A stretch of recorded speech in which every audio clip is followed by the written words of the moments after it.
From the Studio Series 86, it is the Transformers the movie, Autobot, Blaster and Eject. Yes, it is finally the 86, but this is a versus review, so I'm going to be putting him up against the Kingdom version of Blaster, and Sky obviously is wanting in on this, and Eject, and quite honestly, the molds are the same. We're going to be looking at Deco and a cat, apparently. So I'm going to break this one out. We're going to compare the deco between the two, and perhaps this is something, even if you have Kingdom Blaster, that you might want to get for your collection. I'm Captain Kyle. If you're new to the channel, welcome. If you're a longtime watcher, thanks for your support. All right, let's do this. Be right back. All right, so let's get this one out of the package. Now, I have made it pretty clear on this channel, if you've been watching, which I hope you have, that I really like repaints. However, generally the repaints that I enjoy are the ones that are like a totally different color, like Blaster repainted into Twincast, Soundwave repainted into Sound Blaster, and I'd love to see an Eject repainted into, say, Flip Sides, or Rewind for that matter. However, this Blaster is only a minor change from the one in Kingdom, so the jury's out whether or not I'm really gonna like this repaint. We will see. I don't really like the mess on my table. We'll take care of that. And of course, it does come with the backdrop of Autobot City. That's what he looks like in the special backdrop, which will shortly be probably recycled. Again, I don't have room for all these backdrops. As nice as the concept is, it's a bit of a waste. Ooh, shitty piece of paper. All right, so we have the instructions, we have his gun, and we have Eject in his cassette mode. Though I'm quickly putting him in his robot mode so I can compare him to the other Eject. One thing I can say right off the bat, I do prefer the solid color on Eject instead of being clearly. But we're gonna put you over here. Let's first just take a look at this guy and see what we got. Now, I did do a full review on Blaster and Eject way back in the Kingdom days when those came out, but just for giggles, I'm going to go through the posability real quick, because obviously he can do a full toes up Jean-Claude Van Damme. He does have ankle tilts, ankle swivels, whatever you want to call them. He can kick forward. Now he's got this plate on the back you got to kind of lift up if you want him to kick back high. He can do side kicks, he can bend at the knee, and his legs swivel all the way around. He also twists all the way at the waist. His arms can go all the way around, bend at the elbow, swivel, head turns around, and his cassette holder, his chest opens. Press the button and ta-da. So that's pretty much the posability. Now let's take a look at the deco and compare it to the Kingdom Blaster. So first of all, I can already tell the guns. This one's black, this one is dark gray. Same thing with the handles on the sides, though. This area is dark gray, that's light gray, whereas this is a full bar of black. Speakers, depending on which ones you have out, let me switch those around. You can basically see, again, the difference in color. Gray here, black here. The toes, these are actually a lighter gray than the speakers, blending into the lower leg, and these are black toes. And of course, the speakers do have the ability to flip around on this one. I imagine that they can flip around there. I'm not sure why. I'm not sure what the difference is. If it's written somewhere, I don't know. But I'm gonna switch them back to the more round speakers, just because. Now a little more deco. The upper legs, the hips seem to be the same in the front. They got the red detailing with the gray. If you turn them around though, yes, I have them on a turntable and I did it manually. You can see he's got gray on the sides here, whereas this guy has some black detailing and black lines. So his butt is a little bit more interesting, I guess. Now, the faces. So I'm gonna put it a little closer and try to zoom in. So you can see the Studio Series much whiter and brighter face. This is more of an off-white with a gray face, whereas this is white all the way through. And you can see blue eyes, very light blue eyes on him. Now the chest, the Autobot symbol on this one is just red paint app right on the yellow. This one is red with a white outline, and this one has kind of a clear, though tinted, it looks like blue cover, whereas this is painted over entirely, so you can't see in there at all. That's the main deco changes in this mode. Oh, looking at the back, it's got these posts here.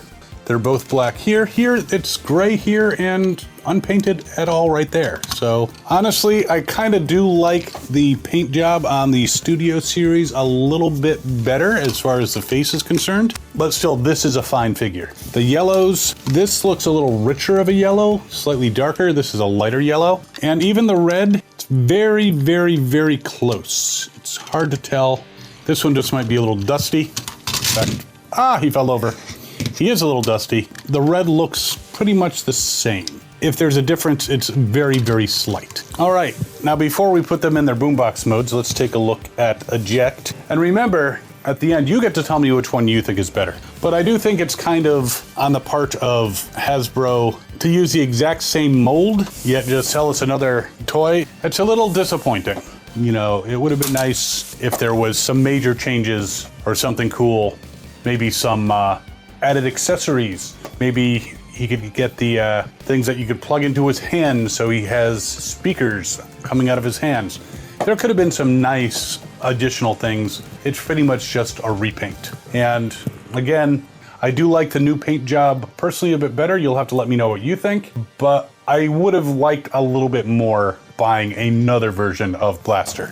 Here is Eject and Eject, and I'm going to turn it slowly and hopefully they won't fall over. They're not the most stable, but I do have to say right away, I do like the solid colors on Eject better than the clear. From white head to gray head, just all this clear plastic, white detailing on the crotch as opposed to gold, but almost the same build. This one's probably a little darker on the clear one compared to the gold on the chest of this Eject. And this one has an itty bitty Autobot symbol right on his chest. This one, I think he has one. It's hard to see. It's there, but it's just difficult to see, much more difficult because of the clear plastic. On the back, you can see they both have the gray, same gray detailing here. This one seems a different shade of gray. This is a little warmer of a gray, I guess you could say. It might be hard to see in the camera, but they are definitely different in that respect. Transformation, obviously exactly the same.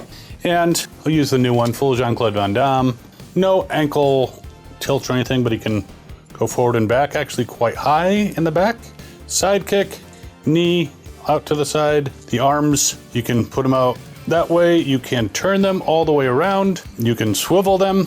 The legs swivel too, because there's a ball joint there. And the head, which is also on a ball joint, turns all the way around. So good posability, especially compared to the original. And my leaning is towards this, but you let me know what you think. There's something to be said for clear plastic, even though it has a tendency to break more easily. At least that's what the myth says. Some people don't believe it, but from personal experience, I've had some issues with plastic deciding when it's clear to be a bit more brittle. Transformation, obviously exactly the same. It's the same mold, and you can accidentally pop the leg off if you're a little too forceful. It is a ball joint though, and it pops right back on. And let's put them in their respective blasters. All right, there they are. If you look very closely, you can tell that the Kingdom Blaster has Eject inside him. Shut up, Logan. But with the painted window, you can't tell that the Studio Series has Eject inside him. But all right, let's check out the vehicle modes. Vehicle modes. The vehicle for music. Okay, the boombox modes. All right, there they are, both in their boombox modes. Now, this gray handle towards the center, instead of it being black all the way along, maybe a little more like what we had in the 80s. It's hard to tell. Again, you can see the black and the gray has been, the black and gray changes. You can see the gun storage on the back. And on the front, again, this knob is colored, as are these two. The lower ones are not, but it does have paint apps that have like arrows going on either side, whereas this just has it molded. So this looks more interesting on the front. This definitely looks a little more animation. But there you have them in their boombox mode. I mean, if you already have the Kingdom, do you need this? That's really up to you. How much do you like this deco? I really like it personally, but if I hadn't gotten this, I probably wouldn't have cried too much. So there you have it. Let me know in the comments which of these blasters you like better. And I will put links to both of these guys in the description so you can pick up either or both if you'd like, if you don't have them already. And I'll just carry these on my shoulders and listen to music, hopefully the same music at the same time. And while you're debating and wondering and figuring out which one is better and leaving me lots and lots of comments, you can check out this video over here where I actually compare the original Blaster and Soundwave to the retro Blaster and Soundwave from Walmart. which has definitely caused some controversy. But that was fun, and I hope you're having fun watching these videos. If you're enjoying this content, please feel free to hit that subscribe button. But really, most of all, what you need to do is have fun and good hunting.